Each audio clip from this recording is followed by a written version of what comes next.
Hi folks, Doc here, coming to you live from a little hunk of property outside of Flesherton, Ontario. It's about an hour and a half away from home for me. I'm away from the weekend, a little bit of a weekend getaway, and I hadn't planned on doing any wrenching or filming or frankly anything this weekend. Just you know, get a line in the water and do a little swimming and mucking about and stuff like that. And as usual, plans never seem to come out the way that we plan. I don't know why we call it a plan. I mean, we can plan something, it just never happens the way we wanted it to happen. We try, we just don't necessarily succeed. And so here I stand, Saturday, little afternoon. Frankly, oh, look at that, a dock on the dock. Anyways, yeah, so the plan kind of turned south. I mean, I did indeed get some R&R in, and I will indeed get some R&R in.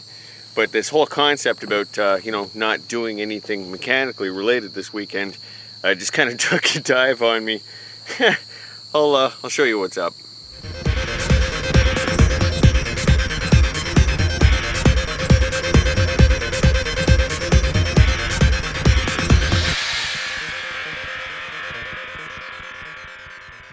So here we have a view of the camp and the kids.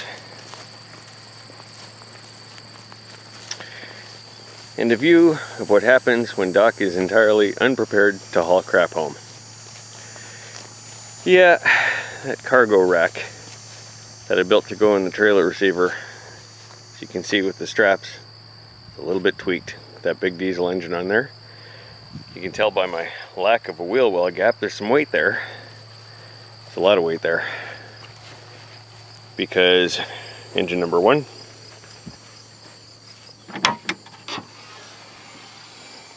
engine number two, that was a bugger to get in there. Anyways, there we have it, folks. Thermo King. So here's the entire, basically the whole APU, self-sufficient as it is. Covers are missing off both, doesn't matter.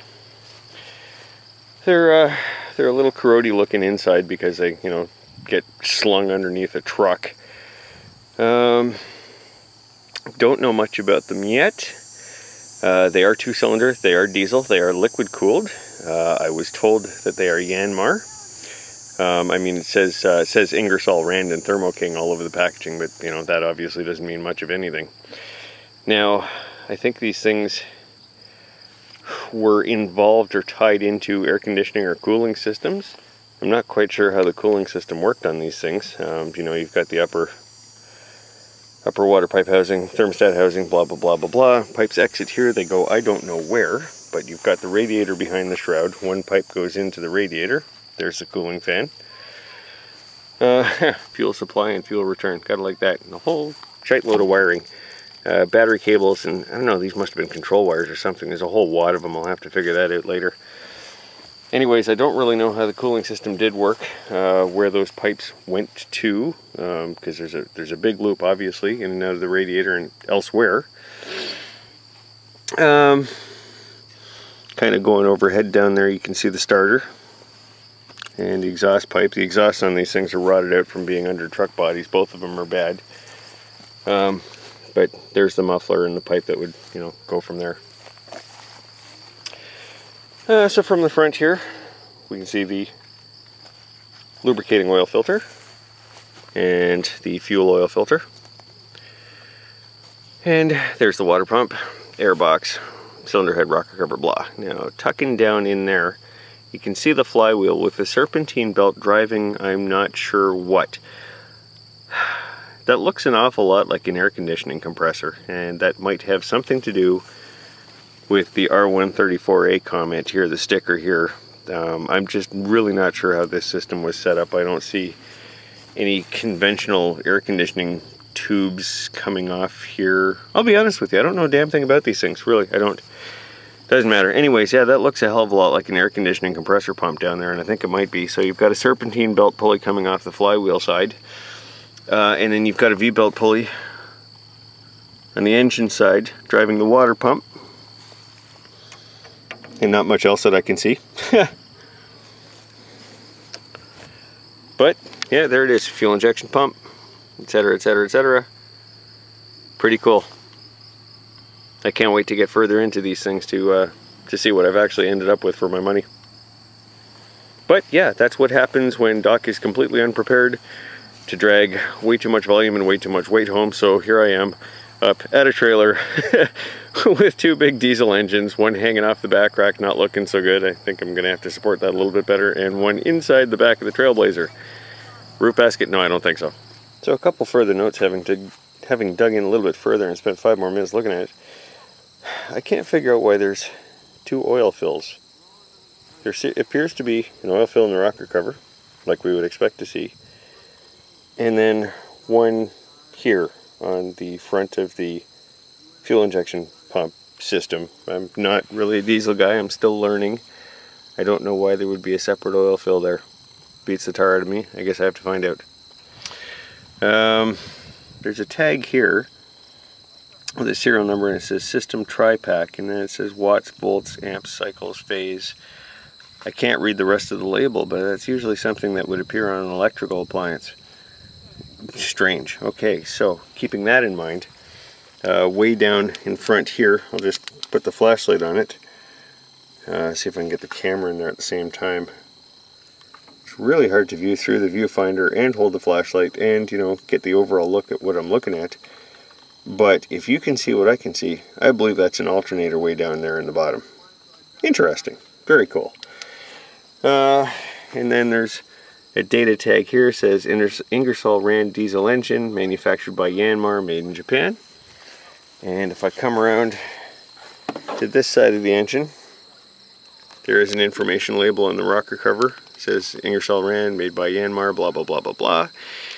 And it says 7.4 kilowatts at 2400 RPM, blah, blah, blah, blah, blah. So, I mean, we'd have to change, you know, kilowatts into horsepower, and we can convert that. I was told 10. Can't quite read the front end of that label. Let me pause the camera and hit it with a rag. Yeah, I haven't got a prayer reading that. It says 16.9 what MMP per stroke at 7.4 kilowatts. I don't know. I have no idea what half of that crap means. I can't really see it. I'll have to wait until I get it out of this packaging, out of the casing, get a better look at it. The other thing that's worth noting is my Yanmar tractor engine, my 2T73, has a manifold preheater. It does not have glow plugs. On the other hand, this engine has glow plugs. If I can just kind of sneak in here, see if you can see in there. Maybe if I get it from the other side. Okay, so you can just see the glow plug there for the number 2 cylinder. And well, it's a bit of a bugger to see, but number 1 is in there. You can follow the wire anyways. So it's got glow plugs, that's a good thing. I'm not a big fan of the manifold preheaters. I don't think they're altogether that effective. So the part that y'all missed, because the good stuff never happens when the camera's you know, rolling, and you know, the fun stuff always happens with the camera not rolling, is you know, I had the second APU on that back rack there, which is now drying my shorts in a towel.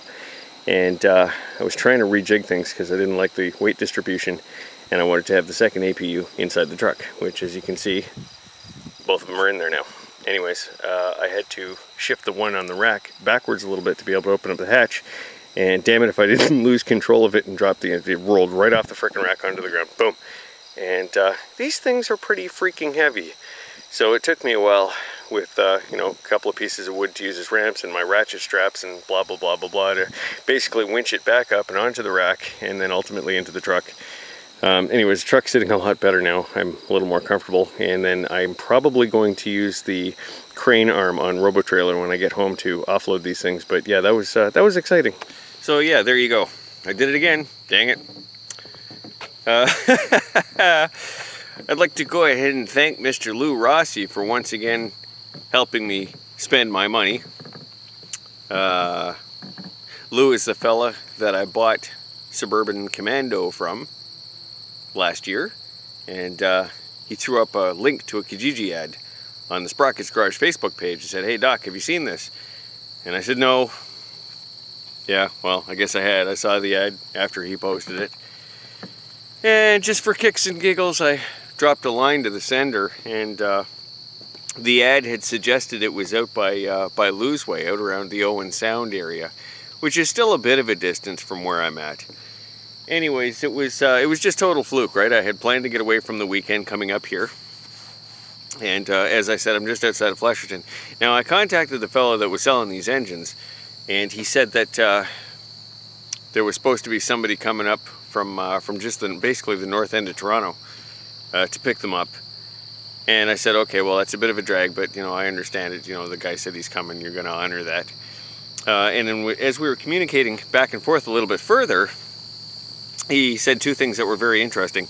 Number one, he indicated he was in Flesherton, which is 5 minutes from where I'm at, being 2 hours from home, which just is an incredibly cool little coincidence. And the other thing he said is he had a line on a couple more of these engines, so if I lost out on, you know, one of these ones, which turned out to be both, don't panic, because he could possibly get another one or two more.